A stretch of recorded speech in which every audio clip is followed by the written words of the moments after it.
નમસ્કાર મિત્રો, કે જે લોકોને શરીરમાં વજન વધારે છે, શરીરમાં ચરબીના થરે થર જામી ગયા છે, જે બહેનોને થાપાના ભાગની અંદર વજન વધી ગયું હોય કે ભાઈઓની અંદર ફાંદ વધી ગઈ હોય, તો એવા લોકોએ કસરત કર્યા વગર કે કોઈપણ પ્રકારની મેડિસિન કે કોઈપણ પ્રકારનો ઉકાળો કે દવા કે કોઈપણ પ્રકારનો ડાયટ પ્લાન કર્યા વગર માત્ર ને માત્ર આપણા જીવનશૈલીની અંદર, આપણા રોજિંદા જીવનની અંદર, આપણી દિનચર્યામાં કેટલાક ફેરફાર કરવાથી, આપણા ખોરાકમાં માત્ર ફેરફાર કરવાથી 1000% તમારા શરીરનું વજન ઘટી શકે છે અને તમારા શરીરમાં જે કંઈ ચરબી છે એ ચરબી પણ કોઈપણ પ્રકારની એક્સરસાઇઝ કર્યા વગર એ ચરબી 100% ઉતરી શકે છે. તો કેવી રીતે શક્ય છે? તમને વિશ્વાસ નહીં આવે, તમને માનવામાં નહીં આવે કે ભાઈ દવા ખાધા વગર કે જીમમાં કસરત કર્યા વગર કે કોઈપણ મેડિસિન લીધા વગર શરીરમાં વજન કેવી રીતે ઉતરશે.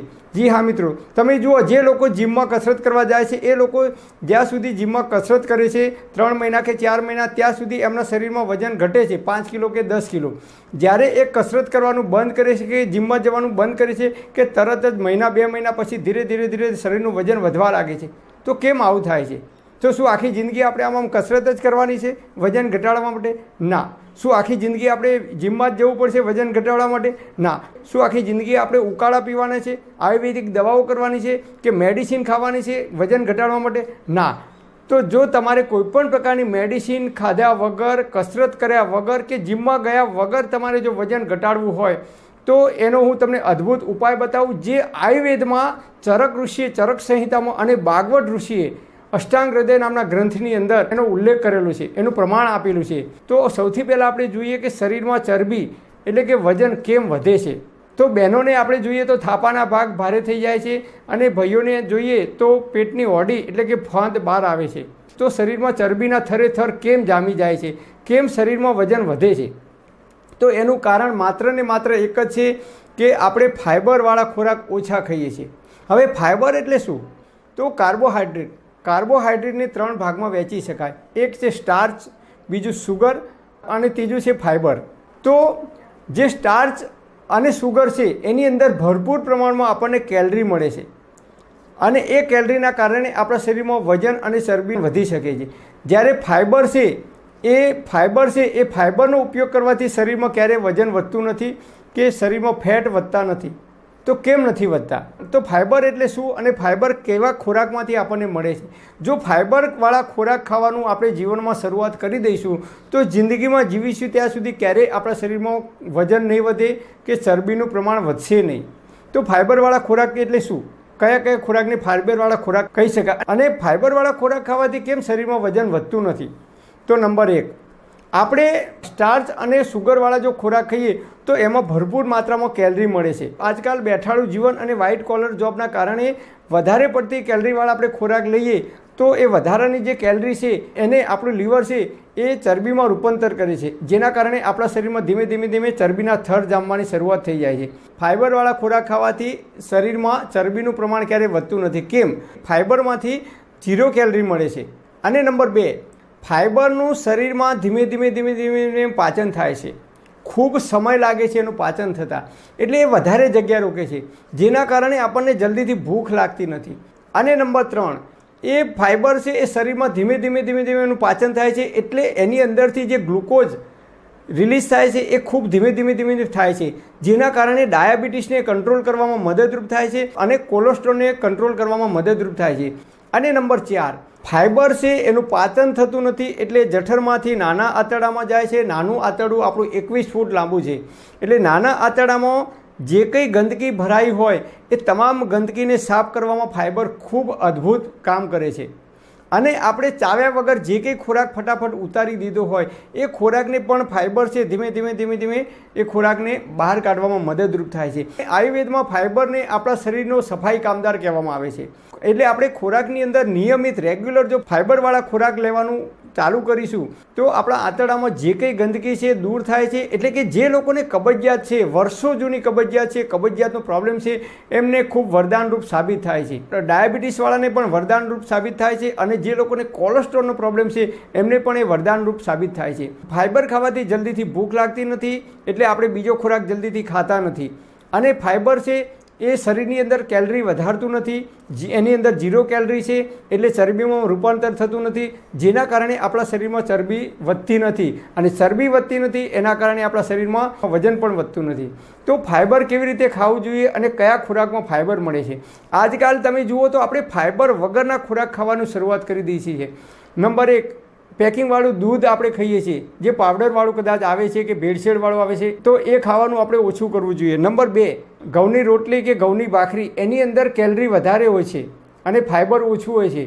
Number 3, pizza, burger, sandwich, noodles, Maggi, આ બધા જ જે ખોરાક આપણે ખાઈએ છીએ કે બેકરીવાળી જે આઇટમો ખાઈએ છીએ, ટોસ હોય, ખારી હોય, બિસ્કિટ હોય કે બ્રેડ હોય, એ બધી જ વસ્તુઓમાં ફાઇબર બિલકુલ ઓછું હોય છે અને કેલરી વધારે હોય છે.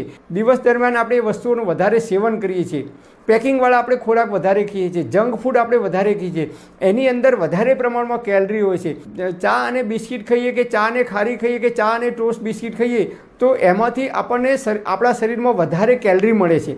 અને વધારાની કેલરી છે એ જે વપરાયા વગરની કેલરી વધે છે, આપણા શરીરની અંદર ચરબીમાં રૂપાંતર થાય છે.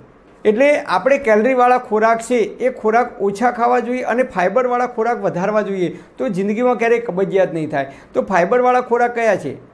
તો આપણે જોઈએ તો આજકાલ આપણે મગની દાળ ખાઈએ તો ફોતરા વગરની, તુવેરની દાળ તો ફોતરા વગરની, ચોખા તો મોયેલા ખાઈએ છીએ, ઘઉં તો મોયેલા ખાઈએ છીએ. ફોતરાવાળા ઘઉં ખાતા નથી કે ઘઉંની અંદર મિક્સ કરીને ખાતા નથી. બટાકાનું શાક કરીએ તો છાલ ઉખાડી નાખીએ છીએ, કારેલાનું શાક કરીએ તો છાલ કાઢી નાખીએ છીએ, ઘણા લોકો દૂધીનું શાક કરે તો છાલ ઉપરથી છોલી નાખે છે. ચીકુ આપણે ખાઈએ કે ચીકુનો જ્યુસ બનાવીએ તો એના ઉપરથી છાલ ઉખાડી નાખે છે. જે કંઈ ફોતરાવાળી વસ્તુઓ છે અને જે કંઈ લીલા શાકભાજી છે સિઝન પ્રમાણેના, એ તમામ પ્રકારના લીલા શાકભાજીની અંદરથી, ફ્રૂટની અંદરથી ભરપૂર પ્રમાણમાં આપણને ફાઇબર મળી રહે છે. દાખલા તરીકે સફરજનની અંદરથી ભરપૂર માત્રામાં આપણને ફાઇબર મળી રહે છે. એટલે તમે જો એક મોટું સફરજન ખાઈ જશો તો તમારી ભૂખ છે એ તરત જ મટી જાય છે. તમે 3-4 સફરજન એકસાથે નહીં ખાઈ શકો. કેમ કે એમાં ફાઇબર ભરપૂર પ્રમાણમાં છે. તમે 1 કે 2 સફરજન ખાશો એટલે તમારું પેટ ભરાઈ જશે અને તમને 4 કે 5 કલાક સુધી ભૂખ નહીં લાગે, કારણ કે ફાઇબર છે એ વધારે જગ્યા રોકે છે અને ફાઇબરનું પાચન ધીમે ધીમે થાય છે. ફાઇબરની અંદર 0 કેલરી છે, એટલે એ ચરબીમાં રૂપાંતર થતું નથી અને એના કારણે લાંબા સમય સુધી આપણને ભૂખ લાગતી નથી. એટલે આપણે વધારે ખોરાક ખાતા નથી અને વધારે ખોરાક ના ખાઈએ તો આપણા શરીરમાં ચરબીનું પ્રમાણ વધતું નથી. એટલે ફાઇબરનો હંમેશા આપણે ખાવાની અંદર ઉપયોગ કરવો જોઈએ. તો દિવસ દરમિયાન જે કંઈ શાકભાજી સિઝનેબલ આવે છે, સિઝન પ્રમાણે, ઋતુ પ્રમાણેની, એ લીલી શાકભાજી, એ ટામેટું હોય, કાકડી હોય, ગાજર હોય, મૂળા હોય, લીલા પત્તાવાળી ભાજી આવે છે, કોથમી હોય, મેથી હોય, તદળજાની ભાજી હોય, એ દરેક જે કંઈ લીલી શાકભાજી આવે છે, એટલે કે જે કંઈ સિઝન પ્રમાણેના ફ્રૂટ આવે છે અને લીલી અને તાજી શાકભાજી આવે છે, એ કાચી દિવસ દરમિયાન આપણે એ આપણા ખોરાકની અંદર ખાવાનું ચાલુ કરવું પડે. નિયમિત આપણે ખોરાકની અંદર જો એક શાકભાજી અને ફ્રૂટ ખાવાનું ચાલુ રાખીશું તો આપણો ખોરાક છે એ જે કંઈ દાળ ભાત શાક રોટલી સમોસા કચોરી જે કંઈ આપણે ખાઈએ છીએ એ ખોરાક 50% ઓટોમેટિક ઓછો થઈ જશે. તો આપણા શરીરની અંદર ફેટ જે ચરબી વધે છે એ ચરબી નહીં વધે. લીલા શાકભાજી કે ફ્રૂટ ખાવાથી આપણા શરીરમાં એનું ખૂબ ઝડપથી પાચન થાય છે અને એ ચરબીમાં ક્યારેય રૂપાંતર થતું નથી. એટલે આપણે કોઈપણ પ્રકારનો ડાયટ પ્લાન કરવાની કોઈ જરૂર નથી. દિવસમાં નક્કી કરવાનું કે જે કંઈ કાકડી હોય, ટામેટું હોય કે જે કંઈ તમને ભાવતા હોય સલાડ, એ દિવસમાં એક વખત સલાડ ખાવાનું અને સાંજના 4 વાગે કે 5 વાગે આપણે ફ્રૂટ ખાવાનું ગમે તે એક. તો સિઝન પ્રમાણેના અલગ અલગ ફ્રૂટ જો નિયમિત આપણે ખાવાનું રાખીશું અને લીલા અને તાજા શાકભાજી ખાવાનું જો નિયમિત રેગ્યુલર જીવીએ ત્યાં સુધી ખાવાનું રાખીશું તો આપણે જે કંઈ ખોરાક કહીએ છીએ દાળ ભાત શાક રોટલી એ 50% ખોરાક આપણો ઓટોમેટિક ઓછો થઈ જશે, કારણ કે આપણને ભૂખ નહીં લાગે. જેના કારણે આપણો ખોરાક ઓછો થઈ જશે તો એમાંથી કેલરી ઓછી મળશે અને કેલરી ઓછી મળશે તો એ જરૂર પૂરતી કેલરી છે એ આપણા શરીરને મળશે તો એ આપણે જે કંઈ કામ કરીએ છીએ એમાં વપરાઈ જશે. તો આપણે આ રીતે ફાઇબરવાળા ખોરાક ખાવાનું ચાલુ રાખીશું તો જ્યાં સુધી જીવીશું ત્યાં સુધી તંદુરસ્ત અને નિરોગી રહી શકીશું અને શરીરમાં ચરબીના જે ચરબી અને વજન વધે છે એ ચરબી અને વજન ક્યારેય વધશે નહીં. એની સાથે 3 નિયમો યાદ રાખવાના. બરાબર કકડીને ભૂખ લાગે ત્યારે જ ભોજન કરવું અને ભૂખ કરતાં ઓછું ખાવું અને જમવાના 1 કલાક પછી પાણી પીવું. ખોરાક ખાધા પછી 1 કલાક પછી તમારે કોઈ પણ હળવું કામ કરવું, સવારે ઉઠીને હળવી કસરતો કરવી અથવા નિયમિત અનુલોમ વિલોમ પ્રાણાયામ તમે 15 મિનિટ સવારે કરી શકો છો અથવા 6 વાગે પણ તમે અનુલોમ વિલોમ કરી શકો છો. તો આ રીતે જો જીવનમાં હળવી કસરતો નિયમિત આપણે રેગ્યુલર કરીશું તો શરીરમાં ક્યારેય ચરબી જમા નહીં થાય. કારણ કે જે કંઈ કેલરી વધારાની જમા થાય છે એ આપણે કસરત કરીએ અથવા દરરોજ ચાલવા જઈએ તો એમાંથી એ કેલરી છે એ ધીમે ધીમે ઓછી થઈ જાય છે. પણ વધારે પ્રમાણમાં કેલરી જમા થાય એવા ખોરાક ક્યારેય ખાવાના નહીં. તો જ આપણા શરીરમાં જે વજન છે એ વજન કંટ્રોલમાં રહી શકશે અને ચરબી નહીં વધે. રેસાવાળા ખોરાક, ફાઇબરવાળા ખોરાક ખાવાનું આપણે ચાલુ કરીશું તો જિંદગીમાં જીવીશું ત્યાં સુધી ક્યારેય આપણને શરીરમાં ચરબી નહીં વધે કે વજન નહીં વધે. પરમપિતા પરમાત્મા આપ સર્વેને તંદુરસ્ત અને નિરોગી રાખે એવી હૃદયપૂર્વક મારી પ્રાર્થના. Thanks for watching my video. Thank you.